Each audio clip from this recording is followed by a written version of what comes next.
കൂടുതൽ വാർത്തകളും വീഡിയോകളും കാണാൻ ഈ ചാനൽ സബ്സ്ക്രൈബ് ചെയ്യുക. കൂടെ ബെൽ ബട്ടൺ അമർത്തുക. ഏഷ്യ ലൈവ് ടിവിയുടെ ജ്യോതിഷ പ്രോഗ്രാമിലേക്ക് ഏവർക്കും സ്വാഗതം. ഞാൻ ഇന്ന് പറയുന്ന ജ്യോതിഷ വിഷയം ശശമഹായോഗത്തിൽ ജനിച്ചാലുള്ളവരുടെ ഫലങ്ങളാണ്. ശശമഹായോഗം, അതായത് പഞ്ചമഹാപുരുഷ യോഗത്തിൽ ഒരു യോഗമാണ് ശശമഹായോഗം. ശശമഹായോഗം, ഈ ശശമഹായോഗത്തിൽ ജനിച്ചാലുള്ള ഫലങ്ങളാണ് ഞാനിവിടെ പറയുന്നത്. അത് പഞ്ചമഹാപുരുഷ യോഗത്തിലെ ഒരു യോഗമാണ് ശശ മഹായോഗം. ഇത് ശനി ഗ്രഹത്തെ കൊണ്ടുള്ള ഒരു യോഗമാണ്.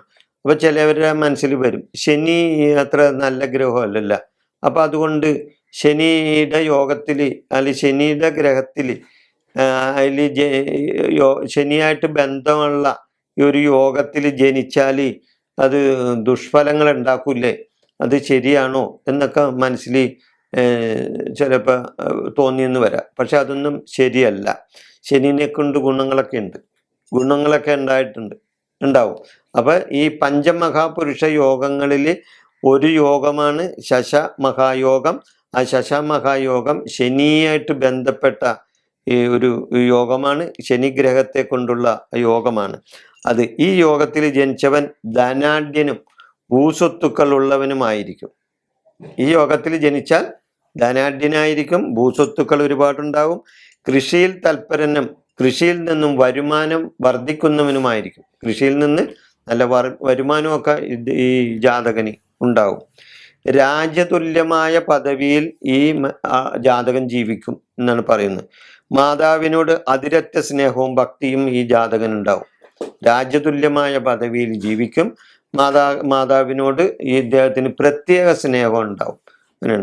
പിന്നെ ധാരാളം ഭൃത്യന്മാരും അതേപോലെ തന്നെ ജോലിക്കാർ. ഈ ഭൃത്യന്മാരെന്ന് പറഞ്ഞാൽ ജോലിക്കാർ തന്നെ, എന്നാലും ഒരുപാട് ജോലിക്കാരെയൊക്കെ വെച്ച് ജോലി ചെയ്യാനും ഒരു വ്യവസായം പോലെയുള്ള സംരംഭങ്ങൾ തുടങ്ങാനും അതേപോലെ തന്നെ കമ്പനികളൊക്കെ നടത്തിക്കൊണ്ടു പോകാനും ഈ ജാതകന്റെ കീഴിൽ ഒരുപാട് ജോലിക്കാരൊക്കെ ഉണ്ടാകാനുള്ള ഒരു സ്ഥിതിവിശേഷം ഉണ്ടാകും. അങ്ങനെയുള്ള ഒരു യോഗമാണ് ഈ ശശമഹായോഗം. അപ്പം ധാരാളം ഭൃത്യന്മാരുണ്ടാവും. അതേപോലെ തന്നെ ഇവർക്ക് പരമാവധി ഒരു 70 വയസ്സ് വരെ ദീർഘായുസ് ഉണ്ടാവും എന്നാണ് പറയുന്നത്. 70 വയസ്സ് വരെ ആയുസ്സോടുകൂടി ഇവർക്ക് ജീവിക്കാനുള്ള യോഗം ഇവർക്കുണ്ടാകും. സ്ത്രീകളിലും പിന്നെ ഈ ശനിനെ കൊണ്ടുള്ള കൊണ്ടുള്ള യോഗത്തിൻ്റെ പേരിൽ അല്പം ചെറിയ ദൂഷ്യവശങ്ങളും ഇവർക്കുണ്ടാകും. അതായത് സ്ത്രീകളിലും പ്രായമായ സ്ത്രീകൾ, ചെറുപ്പക്കാരിലും അതോടൊപ്പം തന്നെ പ്രായമായ സ്ത്രീകളിലും ഒക്കെ ഇവർ ഭ്രമമുള്ളവരും ആകൃഷ്ടരും ആയിരിക്കും. അങ്ങനെ ഒരു ദോഷം ഇവർക്ക് ഉണ്ടാവും. ഇവര് പൈസ ഉണ്ടാക്കും, ധനപരമായ സാമ്പത്തിക നേട്ടങ്ങളൊക്കെ ഉണ്ടാക്കും, കുടുംബത്തിലൊക്കെ നല്ല ഐശ്വര്യപൂർണമായ കുടുംബജീവിതമൊക്കെ കഴിക്കും. എന്നാലും ഇത്തരം ചില പ്രവർത്തികളിൽ ഇവർ ഏർപ്പെടാനായിട്ട് സാധിക്കും. അതുപോലെ തന്നെ അന്യരുടെ ധനം അപഹരിക്കാനുള്ള സ്വഭാവം ഇവർക്കുണ്ടാവും. അതൊരു ഇതാണ്. അന്യരുടെ സ്വഭാവം അപഹരിച്ചെടുക്കാൻ എന്നുള്ള ഒരു ത്വര ഇവർക്കുണ്ടാവും.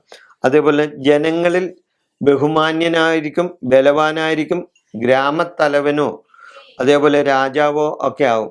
അതായത് ഈ ശരിക്കും പറഞ്ഞാൽ ഈ ശശമഹായോഗത്തിൽ ജനിച്ച രാഷ്ട്രീയക്കാരുണ്ടല്ല, നല്ല പോലെ ശോഭിക്കും. അവർ പല പഞ്ചായത്ത് പ്രസിഡന്റോ അല്ലെങ്കിൽ പഞ്ചായത്ത് മെമ്പറോ അല്ലെങ്കിൽ അതേപോലെ നല്ല ഉയർന്ന രാഷ്ട്രീയ ഭാവിയിലൊക്കെ എത്തിച്ചേരാനായിട്ടുള്ള സാധ്യത ഈ ശശമഹായോഗത്തിൽ ജനിച്ച രാഷ്ട്രീയക്കാർക്കുണ്ടാവും, ആ ജാതകനുണ്ടാവും. അപ്പം രാഷ്ട്രീയത്തിലൊക്കെ ഇവർ നല്ലപോലെ ശോഭിക്കും.